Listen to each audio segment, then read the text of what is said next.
하나님 말씀 신명기 8장 3절입니다.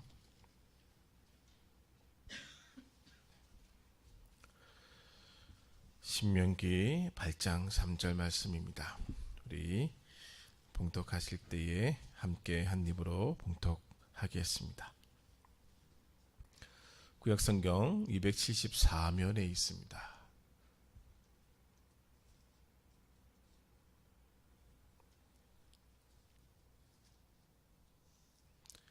신명기 8장 3절 말씀 함께 천천히 봉독합니다. 시작. 너를 낮추시며 너를 줄이게 하시며 또 너도 알지 못하며 내 조상들도 알지 못하던 만나를 내게 먹이신 것은 사람이 떡으로만 사는 것이 아니요 여호와의 입에서 나오는 모든 말씀으로 사는 줄을 내가 알게 하려 하심이니라. 아멘. 오늘은 신명기 8장 3절의 말씀을 중심으로 광야의 길이라는 제목으로 은혜를 나누고자 합니다. 이스라엘 백성이 40년 동안 광야 생활을 한 것은 가데스 바네아에서의 불순종 때문에 그렇습니다.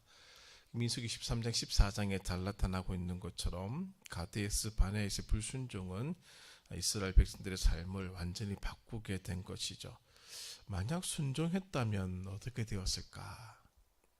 그들의 광야 생활에서의 삶의 길이가 짧았을 것입니다. 얼마 되지 못했죠. 한 달 정도면 다 끝났을 것입니다. 어쩌면 광야 생활이 필요하지 않았다라고 볼 수도 있는 것이죠. 왜냐하면 광야를 통해서 배워야 할 하나님의 태도가 이미 만들어졌기 때문에 그들은 더 이상 광야에서의 삶을 살 필요가 없는 것이죠. 반대로 불순종은 이스라엘 백성이 광야에서 살아야 할 원인 제공이 되었습니다. 광야 생활이 그들의 범죄, 불순종에 대한 징계가 분명합니다. 민수기 14장 29절 이하를 쭉 읽어보시면은 이로 말미암아 그들이 광야에서 죽을 것이다. 누차 얘기를 하고 있는 것을 보게 되거든요. 불순종은 그들의 불순종은 하나님의 불순종으로 말미암아 그들이 하나님의 징계를 받아 광야 생활한 것은 분명합니다. 그런데 그것으로 끝나는 것은 아니다라고 하는 것을 보게 되죠. 이 광야 생활이 또 그들에게 무언가를 주기 위함이다라고 하는 것이죠. 그래서 민수기 14장 25절에 이런 표현이 나옵니다. 내일 돌이켜 홍해 길을 따라 광야로 들어갈지니라. 하나님이 만약에 다른 방법으로 징계하셨더라면 어떻게 되었을까? 좀 더 다른 생각을 하게끔 해주고 있는 것이죠. 지금 광야로 다시 들어가라라는 말씀을 명령을 하고 있는 것은 그들에게 징계뿐만 아니라 무언가 다른 것을 허락하기 위한 것임을 짐작하게 한다라고 하는 것이죠. 오늘 신명기 8장에 보시면은 2절을 보십시오. 신명기 8장 2절을 보십시오. 읽진 않았습니다만은 내 하나님 여호와께서 이 40년 동안 내게 광야길을 걷게 하신 것을 기억하라. 그냥 징계로 끝나는 길이 아니었다라는 점이죠. 우리가 하나님께 간절하게 기대하는 것이 있듯이 하나님이 우리에게 간절하게 기대하는 것이 있습니다. 이스라엘 백성은 하나님이 원하시는 것이 무엇인 줄 몰랐다라고 하는 것이죠. 더 큰 문제는 하나님이 이스라엘 백성에게 원하시는 게 있는 줄도 몰랐다라는 점입니다. 그래서 그들은 자신들의 처지만, 자신들의 요구만, 자신들의 필요한 생각만 했다라고 하는 것이죠. 그러니까 하나님의 마음은 그들에게 안중에도 없었다라고 하는 것이죠. 이스라엘 백성들의 입장에서 보면 하나님은 자신들의 요구만 들어주는 역할만 하면 된다고 생각한 겁니다. 그러니까 하나님은 그들이 필요한 것을 주시기만 하면 된다는 것이죠. 이것이 어디에서 시작된 생각인가 하면은 애굽에서 만들어진 생각입니다. 애굽에서의 신 개념은 애굽에서 그들이 알았던 신들은 인간이 신들에게 재물을 잔뜩 바쳐주고 신들이 원하는 것을 갖다 주면은 마음대로 움직일 수 있는 그런 존재들이었습니다. 그래서 그들도 이스라엘 백성들도 그런 식으로 하나님을 대했다라고 하는 것이죠. 근데 그렇게 되면은 하나님은 이스라엘 백성들이 수단이 되고 맙니다. 그들의 이집트에서의 신 개념이 바로 이것이거든요. 그들이 수단입니다. 신은. 그러나 하나님은 그들의 목적이 되고 싶었다라고 하는 것이죠. 만약에 하나님이 수단이 되신다면 이스라엘 백성들은 낙담할 수밖에 없습니다. 하나님과 이스라엘이 맺은 언약 관계가 그런 식으로 연결된 것이 아니기 때문입니다. 이스라엘 백성들이 하나님을 수단으로 삼으면 그 관계는 우상숭배입니다. 우상숭배의 모습이 바로 이것이거든요. 그래서 그들은 가나안 땅에 들어가게 되자 우상숭배로 빠져들었던 것이죠. 하나님을 수단으로 삼아서 자신들의 목적을 이루고자 했기 때문에 우상숭배가 만연할 수밖에 없었던 것입니다. 하나님은 그들이 원하는 것을 주시는 도깨비의 방망이가 아닙니다. 우리는 착각하고 있는 것이 내가 원하는 것을 하나님이 주셔야 된다고 생각하는데 그런 식의 관계가 아닙니다. 하나님은 우리가 원하는 것을 주시기 위해서 존재하시는 분이 아니다라고 하는 것이죠. 하나님이 더 크신 분이거든요. 그러면 하나님이 원하시는 것을 우리가 채워 주어야 된다는 것이죠. 부족해서가 아닙니다. 이 언약 관계라고 하는 것이 상호간에 지켜야 될, 상호간에 해야 될 무언가가 있다는 것을 보여주는 관계입니다. 그래서 가데스 바네아에서의 사건에서 그들이 민낯이 드러난 겁니다. 하나님을 어떻게 생각하고 있었는지가, 하나님께 대한 기대가 무엇이었는지가 공개된 겁니다. 다 드러나게 된 것이죠. 어떤 면에서 민수기를 가만히 읽어보면은 하나님은 그 전까지 참으셨죠. 알고도 넘어가셨습니다. 더 정직하게 말씀을 드리자면 기다리셨다라고 하는 것이죠. 10번이나 시험하고 하나님의 목소리를 청종하지 않아도 하나님은 모른 척 하셨습니다. 그런데 이스라엘 백성들은 이제 가데스 바네아에서 하나님을 완전히 부정하게 된 겁니다. 반드시 죽음으로 그 대가를 치러야 할 만큼의 죄를 저지른 겁니다. 하나님 다 죽이시겠다 하셨거든요. 지금 당장 죽이겠다라고까지 말씀하셨습니다. 모세가 엎드려 기도하지 아니했다면 정말 그렇게 되었을 것입니다. 그만큼의 큰 죄였다는 것이죠. 그들은, 이스라엘 백성들은 하나님을 몰라도 너무 몰랐습니다. 어제 말씀을 드렸던 것처럼 이스라엘 백성들이 이제 그 낙담을 이겨내기 위해서는 또 하나의 과정을 거쳐야 된다는 것이죠. 그것은 하나님을 알아가는 겁니다. 그것이 그들의 이 낙담을 이겨낼 수 있는 유일한 길입니다. 하나님이 어떤 분인지를 배워야 한다는 것이죠. 그리고 하나님의 일하심도 배워야 합니다. 그리고 하나님의 마음을 알아가야 되는데 민수기에 그 과정과 방법이 제시되어 있습니다. 민수기 14장 25절, 너희는 내일 홍해 길을 따라 광야로 들어갈지니라. 광야의 길입니다. 왜 광야의 길을 걷게 하셨을까? 제가 읽어드린 것처럼 신명기 8장 2절에도 이 40년 동안에 내게 광야길을 걷게 하신 것을 기억하라. 왜냐하면 2, 3절, 너를 낮추시며 너를 시험하사 내 마음이 어떠한지 그 명령을 지키는지 지키지 않는지 알려 하심이라.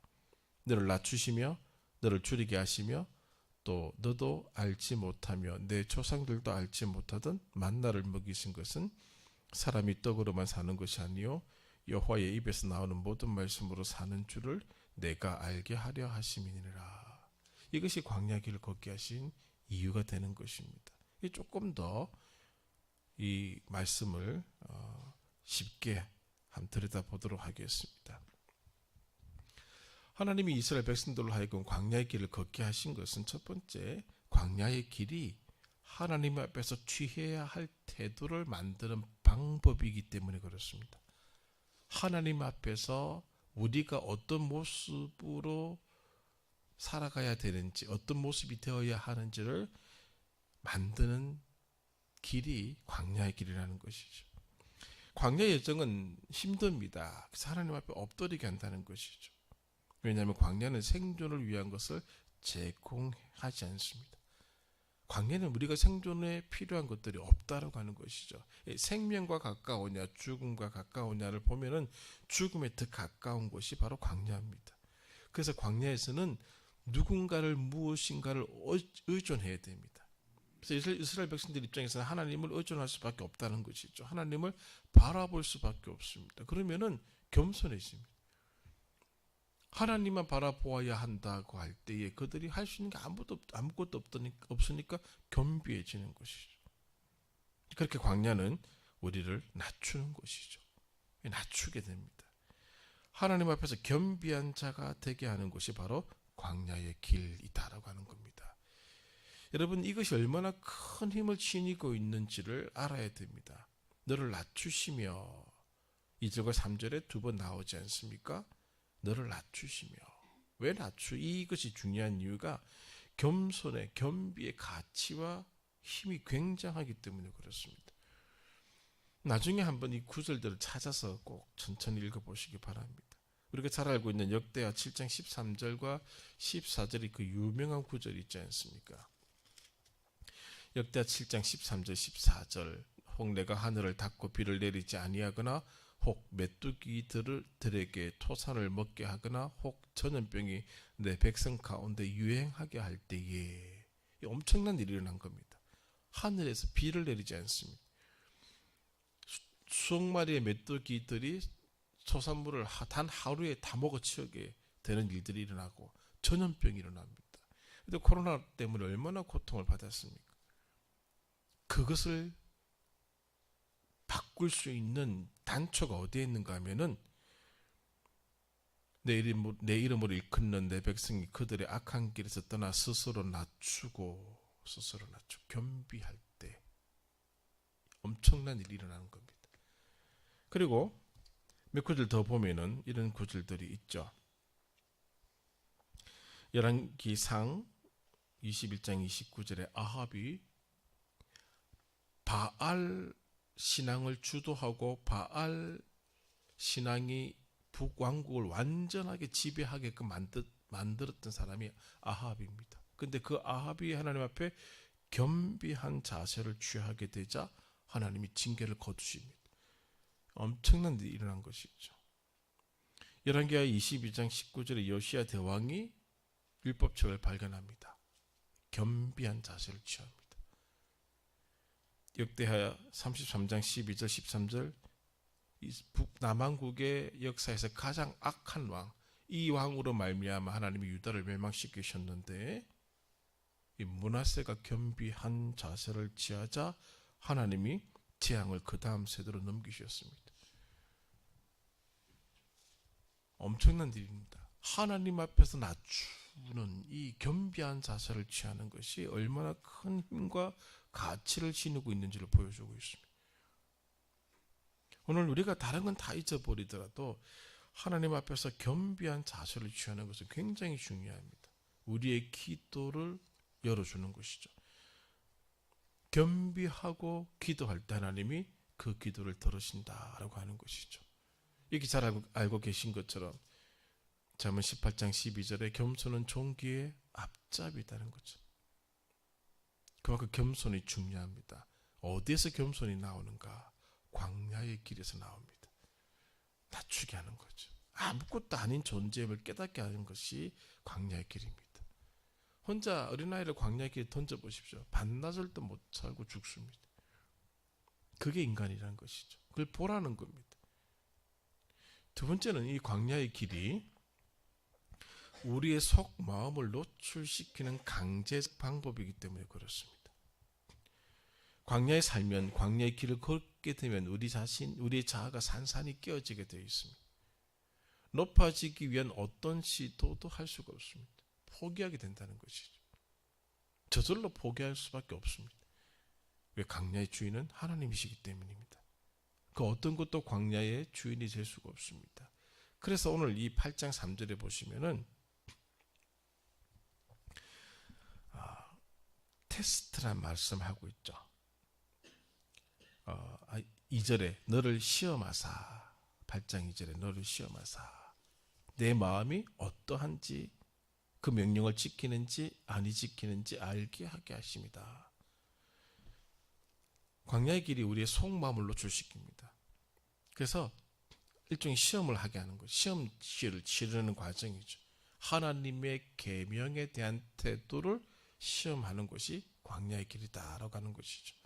그 백성이 진짜로 하나님의 말씀을, 하나님의 계명을 지키고자 하는지 아니면 흉내만 내고자 하는지, 우리가 알고 있는 민수기 13장 14장에서 우리가 보았던 것처럼 그들의 모습이 진짜인지 가짜인지를 알아보는 곳이 길이 광야의 길이라는 것이죠. 시험을 치는 곳입니다. 하나님의 말씀을 존중하고 있는지를 보는 곳이죠. 가데스 바네아에서 그들은 시험에 실패합니다. 빵점 맞았죠. 그들의 속마음이 다 드러난 겁니다. 하나님은 광야로 그들을 보내셔서 이제 하나님의 말씀을 존중하고 있는지 존중하고 있지 않는지를 철저하게 이제 가르치겠다는 것이죠. 그들이 속을 다 드러내게 하겠다는 겁니다. 고난이 있으면은, 어려운 삶의 상황에 들어가게 되면은 우리의 모습이, 본래 모습이 드러나게 되어 있습니다. 고난이 없으면은 우리는 하나님의 계명을 지키는지 지키지 않는지를 모릅니다. 우리 스스로도 모릅니다. 그러나 이 광야의 길은 우리를 그렇게 만든다라고 하는 것이죠. 세 번째는 광야의 길이 이스라엘 백성들의 정체성을 만드는 곳이기 때문입니다. 그래서 광야의 길을 걷게 하신다는 것이죠. 광야는 새로운 생명의 탄생을 일으키는 곳입니다. 인간이 어떤 존재가 되어야 하는지를 설명하는 곳이 바로 광야라고 하는 것입니다. 광야의 길은 이스라엘 백성에게 육체적인 것만을 필요로 하는 존재가 아니고 영적인 것도 필요한 존재다라는 사실을 알려줍니다. 그래서 8장 3절에 있는 것처럼 만나를 내게 먹이신 것은 사람이 떡으로만 사는 것이 아니고 여호와의 입에서 나오는 모든 말씀으로 사는 존재가 되게끔 하기 위한 것이다 라고 말씀하고 있죠. 이것은 여호와의 말씀으로 사는 존재, 새로운 정체성을 그들에게 부여하고 있는 말씀입니다. 이스라엘 백성들은 영적으로 사는 존재, 하나님의 말씀이 필요한 존재라는 그런 의미는 하나님의 말씀으로 그들의 마음을 날마다 새롭게 해야 된다. 그러한 존재가 이스라엘 백성이다라고 하는 것을 알려주는 겁니다. 만나를 주신 이유가 있죠. 만나는 하나님만이 주실 수 있는 것을 보여주는 상징입니다. 그 어떤 시대에도 만나는 없었습니다. 그 어떤 누구도 만나를 흉내낸 적도 없습니다. 오로지 광야 생활 이 38년 동안만 만나가 허락되었습니다. 만약에 만나가 없었더라면 그들은 생명을 이어갈 수가 없었을 것입니다. 그러므로 이 만나를 주시는 분이 누구인지를 알려주고 있는 것입니다. 하나님만이 생명을 주실 수 있다는 것이죠.